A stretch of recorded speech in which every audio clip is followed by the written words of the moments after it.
अब तक जो सूरत हाल ताज़ा तरीन आपके सामने है, बहुत इंफॉर्मेशन अब जो है वो सामने आती जा रही है, तस्वीर कुछ हद तक क्लियर होती जा रही है।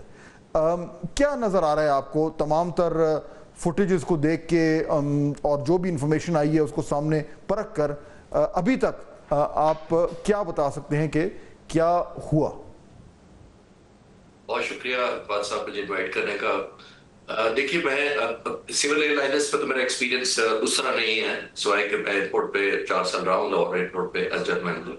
लेकिन जिन पायलट से मैंने बात की, मेरे बहुत सारे दोस्त जो है वो 777 के पायलट्स रहे हैं, और ये 787 ऑलमोस्ट करीब है उसी बोइंग कंपनी का ही है। और मेरी अभी एक दोस्त से बात हो रही थी जिसके कोई 10,000 घंटे 777 पर है।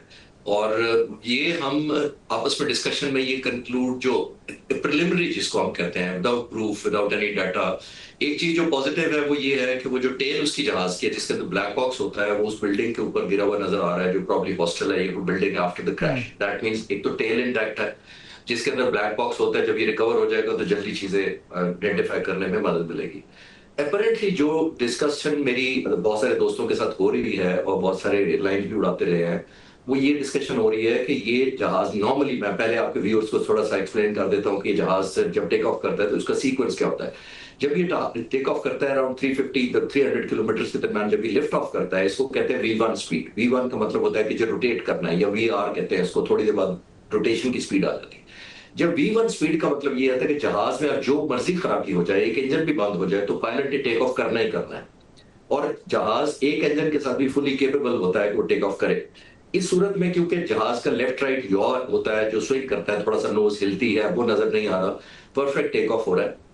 जो मुझे वीडियो देख के हैरत हो रही है वो पहले भी हो रही थी, मैं आपसे थोड़ी देर पहले भी बात कर रहा था कि देखिए जो लैंडिंग गियर्स हैं, जो पहिए जिसको हम कहते हैं, सिंपल जो जहाज के व्हील्स हैं, वो फौरन ऊपर चले जाते हैं। 200-300 फुट टेक ऑफ के फौरन बाद पहिए अंदर चले जाते हैं, यानी पायलट को सिलेक्ट करने होते हैं व्हील्स इन। वो नहीं हुए। जब ये जहाज को 700-800 फुट तक चला गया हुआ, ये जो लैंडिंग गियर्स जो है वो अभी भी बाहर हैं। ये बड़ी स्ट्रेंज बात है। और जो एक और जो डिस्पैरिटी है जो अगेंस्ट जाती है एक नॉर्मल सेफ्टी के, वो है फ्लैप्स। फ्लैप्स वो एक्सटेंडेड एक छोटा सा विंग कह लें, या एक परों का एक एक्सटेंडेड पोर्शन होता है, विंग्स के पीछे की तरफ होता है, वो एक्सटेंड करता है बाहर की तरफ to give extra lift to the aircraft. क्योंकि टेक ऑफ बहुत हैवी होता है, फ्यूल फुल होता है, सवारियां फुल होती हैं, और उस पे जहाज को एक्स्ट्रा लिफ्ट चाहिए होती है टेक ऑफ के वक्त। तो लिफ्ट के लिए फ्लैप्स बाहर निकाले जाते हैं ताकि एक्स्ट्रा लिफ्ट मिले। और ये फ्लैप्स जो मैं कर रहा हूँ वो 3000 फुट पर जाकर ऊपर किए जाते हैं अप्रोक्सीमेटली, मैं सिर्फ डिस्कशन के पॉइंट से, यानी पहिए 200-300 फुट पर उठा लिए जाते हैं ताकि ड्रैग कम हो जाए और लिफ्ट बढ़े। पावरफुल रखी जाती है, फिर 2-2500 फुट पर जाकर पावर थोड़ी सी एडजस्ट की जाती है, और 3000 फुट पर जाकर जमीन से आहिस्ता आहिस्ता फ्लैप्स को उठाया जाता है। इस जहाज में तकरीबन 15 से 20 डिग्री फ्लैप्स नीचे रखे जाते हैं जो एक्सटेंड करते हैं लिफ्ट देने के लिए। जब ये जहाज 3000 फुट जाता है तो लिफ्ट के ग्रेजुअली वो फ्लैप्स ऊपर उठाए जाते हैं। ये नहीं होता कि वन गो में आप 20 डिग्री फ्लैप्स को ऊपर कर देते हैं, यानी आप अगर 20 डिग्री है तो फिर 15 करेंगे, फिर 10 करेंगे, फिर 5 करेंगे, ताकि ना तो जर्क आए ना लिफ्ट एकदम ड्रॉप हो। ये बड़ी इंपॉर्टेंट। इस जहाज का जो स्ट्रेंज कॉम्बिनेशन मुझे लगी है वो ये है कि पहिए नीचे हैं जो कि नहीं होने चाहिए थे, उस साइड के ऊपर 700-800 फुट के ऊपर, और फ्लैप्स भी ऊपर है जबकि फ्लैप्स नीचे होने चाहिए थे। मेरी अंडरस्टैंडिंग में, जो मैंने भी क्रॉस चेक किया सारे पायलट से, अगर आप फ्लैप्स भूल जाए टेक ऑफ पे, नीचे ना करें, जो कि करने होते हैं, तो जहाज आपको टेक ऑफ की वार्निंग पहले दे देता है कि आपकी टेक ऑफ कॉन्फ़िगरेशन वार्निंग इसको कहते हैं। दैट मींस वो आपको वार्निंग देता है कि आप टेक ऑफ कर नहीं सकते क्योंकि आपकी कोई कॉन्फ़िगरेशन का प्रॉब्लम है।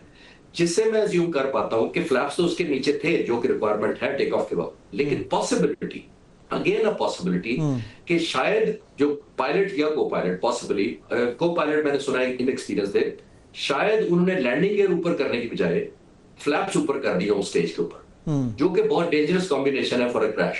क्योंकि अगर पहिए अगर आपके नीचे हैं तो पहले ही आपका ड्रैग ज्यादा है जो आपके पहले ऊपर करने हैं।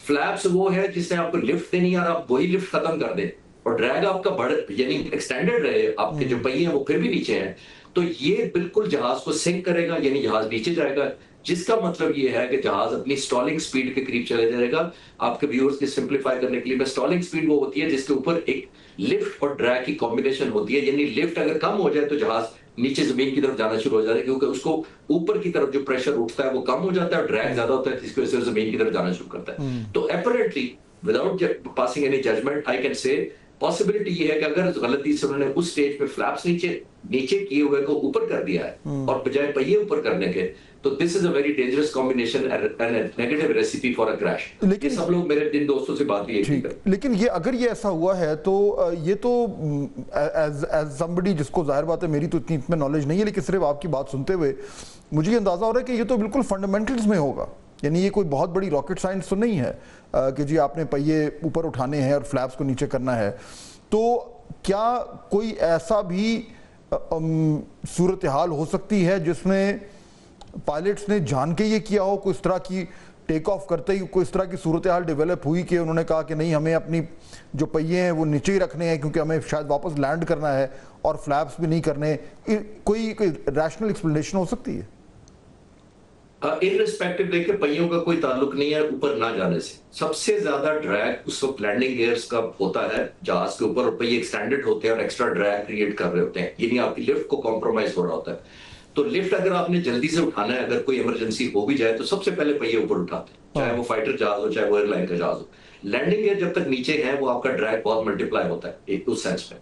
तो ये अगर कोई जहाज का एरर भी है तो पहला स्टेप उसको चाहिए था कि वो पहिए ऊपर रिट्रैक्ट करे। अगर एक इंजन प्रॉब्लम हो गया तब भी वो दूसरे जहाज से दूसरे इंजन से आकर लैंड कर सकते थे पहिए रिट्रैक्ट करके, पूरा जहाज फंक्शनल होता है। जहाज इवन क्रूज करके किसी डाइवर्जरी एयरफील्ड पर भी जा सकता है, इतना ज्यादा रिलायबल होता है दूसरा इंजन भी।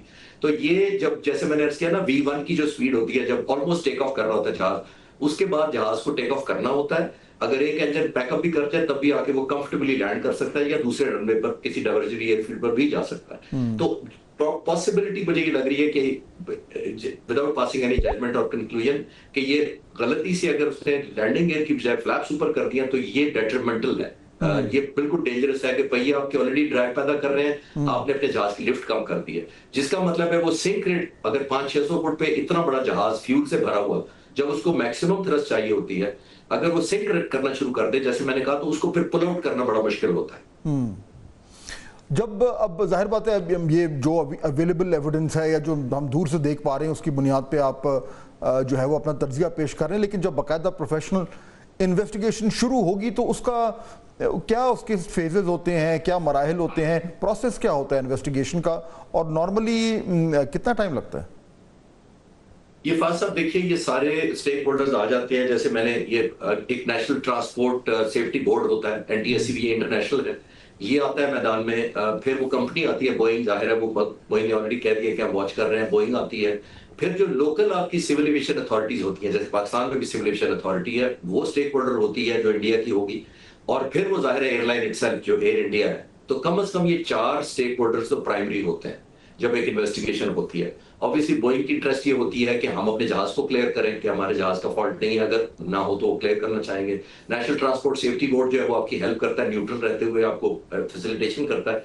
सिविल एविएशन ने एनफोर्स करना होता है कि कोई लॉस तो नहीं वायलेट हुए, कोई पायलट की ट्रेनिंग में तो कॉम्प्रोमाइज नहीं हुआ था, कोई लाइसेंसिंग में इशू तो नहीं हुआ था। ये लोकल सेफ्टी बोर्ड जो उनकी सिविल एविएशन अथॉरिटी वो देखती है। और एयर इंडिया तो ऑब्वियसली अकाउंटेबल होती है कि अगर उन्होंने कोई मेंटेनेंस एरर किया है या जहाज में कोई अबनॉर्मलिटी रिपोर्टेड थी पहले से ही उसको इग्नोर किया है या पायलट्स को कॉम्प्रोमाइज हुआ है, तो ये सारे जब कन्वर्ज करते हैं और तब जाकर ये जब इंक्वायरी की टीम सेट होती है वो फिर हाइपोथेसिस पे काम करती है। जैसे एक हाइपोथेसिस मैंने दिया है, ये गलत भी हो सकता है, कल को ब्लैक बॉक्स खुले तो ऑल टुगेदर वो कहेंगे जी ये तो इंजन बैकअप कर गए या इंजन दोनों बंद हो गए, तो फिर मेरे वाला हाइपोथेसिस खत्म हो जाएगा, तो दूसरा हाइपोथेसिस शुरू हो जाएगा कि अच्छा तो इंजन तो डेड हो गए थे, ये तो कंफर्म कर दिया ब्लैक बॉक्स ने, तो फिर हाइपोथेसिस 2 चला जाएगा। फिर हाइपोथेसिस 3, 4, 5 हाइपोथेसिस बनाए जाते हैं कि what could have gone wrong, 1, 2, 3, 4, 5। जब एविडेंस इकट्ठे होना शुरू होते हैं, लेबोरेटरी के टेस्ट आते हैं, ब्लैक बॉक्स खुलता है, ह्यूमन एविडेंसेस इकट्ठी होती हैं, तो तब ये अगर पायलट जिंदा हो तो जाहिर अगर अवेलेबल हो तो उसके इंटरव्यूज वगैरह करके फिर ये इन्वेस्टिगेशन टीम जो है एक हाइपोथेसिस को कंक्लूड करती है कि यही हुआ है बिकॉज सबसे ज्यादा एविडेंस इसके ऊपर है, फिर वो कंक्लूड करना शुरू करती है। Coming back to your the last part of your question कि कितना टाइम लगता है, मुझे रिलेटिवली इसका इतना कॉम्प्लिकेटेड इसलिए लग रहा है कि ब्लैक बॉक्स रेडीली अवेलेबल है, सामने नजर आ रहा है कि उसी टेल के अंदर होना चाहिए, वो निकाल लेना चाहिए। उसकी डी कोडिंग में टाइम लगता है। वो लोकली नहीं होता कि कल आप टेप रिवाइंड करेंगे तो कल सुबह सारा सुन लेंगे। उसके स्पेशलिस्ट होते हैं, वो ब्लैक बॉक्स जाता है, फिर उसकी इंटरप्रिटेशन होती है, फिर उसका पूरा डाटा डी कोड किया जाता है, उसमें टाइम लगता है कुछ 3 to 6 मंथ्स एवरेज टाइम होता है। पॉसिबिलिटी बहुत बात, कुछ इंक्वायरीज में बहुत एक्सटेंड भी हुआ है और कुछ 6 महीने से पहले भी पता लग गया इंक्वायरी का आमतौर पर, जब तक फाइनल कंक्लूजन होता है। कोमोडो खालिद चिश्ती साहब, बहुत शुक्रिया हमें ज्वाइन करने के।